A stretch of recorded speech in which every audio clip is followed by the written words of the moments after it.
ہمارے ہاں یہ بھی ایک معاملہ ہے، گستاخان رسول سے رابطہ ہے، کہتے ہیں یار یہ دیکھو سرکار کی گستاخی کرتا ہے، شان میں اس طرح باتیں کرتا ہے. ہم کہتے ہیں جی کیا کریں صاحب، برادری ہے نا، خاندان ہے نا، رشتہ داری بھی تو نبھانی پڑتی ہے، دوستی بھی تو نبھانی پڑتی ہے. لا حول ولا قوت الا باللہ. میں آپ سے کویسچن کرتا ہوں، بتائیے صحابہ کرام علیہم رضوان سے بڑھ کر کوئی عاشق رسول پوری دنیا میں پیدا ہوا ہے اور کیا قیامت تک ہوگا؟ انہوں نے اس امتحان پہ پورا اتر کر دکھایا ہے.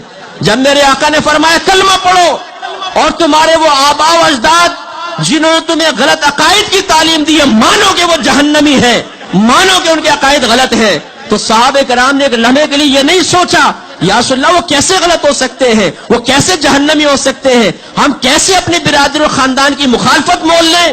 انہوں نے کہا لبیک یا رسول اللہ، فدا کا ابی و امی، آپ پر میرے باپ قربان، میری ماں قربان. برادری چھوٹتی ہے چھوٹے، لوگ ناراض ہوتے ہیں ناراض ہو، لیکن سرکار سے محبت کا تعلق ختم نہیں ہوگا. اور جب میرے آقا نے فرمایا ہجرت کرو، چھوڑ دو وہ مکہ جہاں تمہارا بچپن گزرا ہے، جہاں تم پیدا ہوئے ہو، جہاں تمہارا خاندان ہے، برادری ہے، بیوی بچے ہیں، باغات ہیں، مویشی ہیں، ٹھنڈے میٹھے پانی کے چشمے ہیں، تمہارا بزنس ہے. صحابہ کرام نے نہیں پوچھے یا رسول اللہ صلی اللہ علیہ وسلم آگے چل کر کیا ہوگا، ہم خاندان کو چھوڑ دیں، ہم برادری کو چھوڑ دیں، اکیلے ہو جائیں؟ نہیں، انہیں معلوم تھا کہ دامن مصطفیٰ سے وابستہ ہوں گے تو پوری کائنات قدموں میں ہوگی، اور یہ دامن چھوڑ کر سب سے وابستہ ہو جائیں گے تو اللہ تعالیٰ سب کی چیز نعمتیں، سب رحمتیں ہم سے دور فرما دے گا اور کچھ بھی ہاتھ میں نہیں رہے گا. چھوڑ کر اس طرف آ گئے. تو غزوہ بدر ہے، صحابہ کرام ایک طرف کھڑے ہیں، انصار صحابہ تھے انہیں کلمے کے لیے ہٹا لے، مہاجر صحابہ موجود تھے نا، مکے سے ہجرت کرنے والے، اور سامنے جو کھڑا ہے لشکر جرار 1000 کا تقریباً، یہ ان کے خاندان برادری والے ہی تھے. تلواریں نکلی ہوئی ہیں، سامنے باپ ہے، چاچا ہے، ماموں ہے، تایا ہے، بہنوئی ہے، لیکن اس طرف میرے نبی ہے، اس طرف ایمان ہے، اس طرف اسلام ہے، اس طرف ایمان کا امتحان ہے. صحابہ کرام علیہ رضوان کے پاؤں میں لرزش پیدا نہیں ہوئی، ہاتھ نہیں کانپے ہیں. اگر باپ پہ ہاتھ اٹھائے تو باپ کی گردن اڑائی ہے، اگر چاچا پہ حملہ کیا ہے تو چاچا ہی گردن اڑا دی. اب اگر محبت ہے تو صرف سرکار کے دامن سے وابستگی کی وجہ سے ہے، ورنہ نہ کوئی ہمارا باپ ہے نہ کوئی ہماری ماں ہے.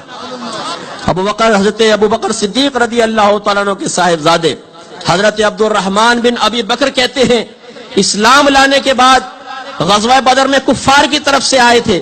ابا جان کئی مرتبہ ایسا ہوا کہ آپ میری تلوار کے سامنے آئے، لیکن صرف اس لیے تلوار روک لی کہ آپ میرے والد ہیں. صدیق اکبر نے نہیں فرمایا کہ بہت بہت شکریہ بیٹا، بلکہ ارشاد فرمایا کہ خدا کی قسم اگر تو میری تلوار کے سامنے ایک مرتبہ بھی آتا تو تیری گردن اڑانے میں دیر نہ کرتا. اس لیے کہ یہ امتحان ہے ایمان کا. ان کے اندر ایمان تھا، ایمان کی روح نکلی ہوئی ایک لاش نہیں تھی. کہا کہ اگر تم میرے سامنے آ جاتے تو تمہاری گردن اڑا دیتا. غزوہ احد میں جب بہت سارے مسلمان شہید ہوئے ہیں تو عورتیں جب لاشیں لائی گئیں، عورتیں آئی، ایک خاتون آگے بڑھی، کسی نے کہا آپ کے والد کی لاش. کہا کہ ٹھیک ہے لیکن یہ بتاؤ سرکار کیسے ہے. کسی نے کہا یہ آپ کے شوہر کی لاش ہے. کہا کہ ٹھیک ہے یہ بتاؤ سرکار کیسے ہے. کسی نے ایک لاش رکھی سامنے، یہ آپ کے بھائی کی لاش ہے. کہا کہ یہ بھی ٹھیک ہے لیکن یہ بتاؤ میرے سرکار کیسے ہیں. کسی نے بیٹے کی لاش سامنے رکھی، کہا یہ بھی ٹھیک ہے لیکن یہ بتاؤ میرے سرکار کیسے ہیں. کہا کہ خیریت سے وہاں بیٹھے ہیں. فوراً وہاں پہنچی، سرکار کو دیکھا، آنکھیں چھلک گئی، سرکار کا دامن رحمت تھاما اور عرض کیا رسول اللہ جب آپ سلامت ہیں تو خدا کی قسم مجھ پر تمام مصیبتیں آسان ہیں. یہ ہے محبت.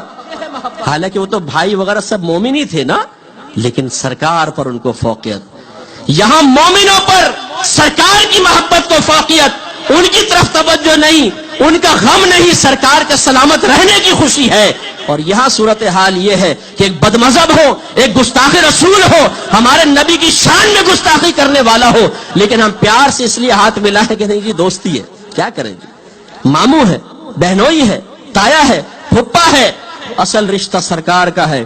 یاد رکھیے قبر میں جائیں گے یہ ماما ساتھ نہیں ہوگا، یہ چاچا ساتھ نہیں ہوگا، یہ دوست ساتھ نہیں ہوں گے، میرے آقا کھڑے ہوں گے، فرشتے کہیں گے ما کنت تقول فی حق ھذا الرجل، تو شخص کے بارے میں کیا کہا کرتا تھا. اگر سرکار کے طریقے پہ چلے ہوں گے، سرکار سے محبت رکھنے والوں سے رابطہ رکھا ہوگا، گستاخان رسول سے، بد مذہبوں سے دور ہوں گے، تو انشاءاللہ زبان سے نکلے گا، فرشتوں میں بتاؤں کہ یہ کون ہے یا میرے سرکار بتائیں میں کون؟ پوچھو میرے سرکار سے۔ ہر مشکل کا مقابلہ کیا ہے، اپنے آقا کے لیے سب کو چھوڑ دیا، آقا کا دامن تھاما، اللہ نے پوری کائنات، پوری دنیا کی دولت میرے قدموں میں ڈالی۔ میرے سرکار سے پوچھو۔ اور پھر میدان معاشر میں جب سرکار کی بارگاہ میں شفاعت کا سوال کرنے کے لیے جائیں گے تو ندامت نہیں ہوگی، شرمندگی نہیں ہوگی، نگاہیں جھکی نہیں ہوں گی، وہاں پر پھر انسان کو اپنی سابقہ زندگی پر ذلت و رسوائی کا احساس نہیں ہوگا، فخر سے جا کے سرکار کا دامن تھامیں گے۔ اور جو یہاں سرکار کے دشمنوں کے ساتھ رابطہ رکھتا ہوگا اور وہ دشمن ایک لائن میں مجرمین کی حیثیت سے شرمندگی کے ساتھ سر جھکا کے کھڑے ہوں گے، اور اللہ نہ کرے اگر اللہ نے ان کے ساتھ ہمیں بھی کھڑا کر دیا تو پھر کس منہ سے سرکار کی بارگاہ میں حاضر ہوں گے؟ اس لیے میں آپ سے گزارش کرتا ہوں کہ کاملیت ایمان کے لیے سنجیدگی اختیار کریں۔